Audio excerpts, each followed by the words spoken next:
This is the Weather Gazer Philippines, your trusted weather channel. Magandang araw Pilipinas, narito na ang pinakahuling update sa magiging lagay ng ating panahon ngayong araw ng Martes, July 15, 2025.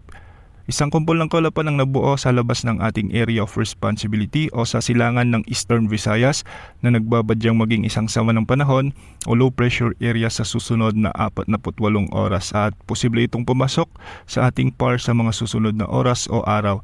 Base sa mga ginagamit nating global wind models, mataas ang tsansa nitong maging bagyo sa susunod na 3 araw habang ito ay nasa silangan ng Luzon.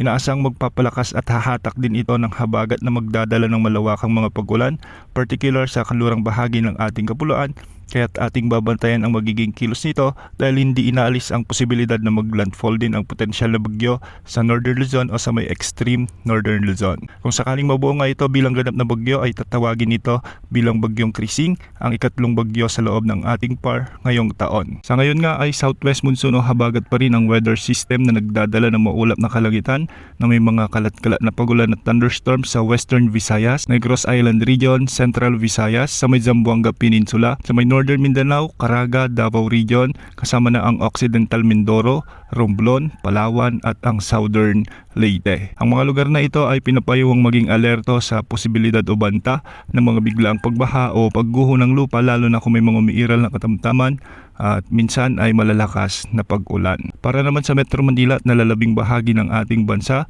ay magiging bagyang maulap hanggang sa maulap naman ang mga kalangitan na may mga isolated rain showers and thunderstorms. Dulot pa rin ito ng umiiral na habagat kaya posible pa rin ang banta ng mga pagbaha at pagguho ng lupa lalo na kung may mga umiiral na severe thunderstorms.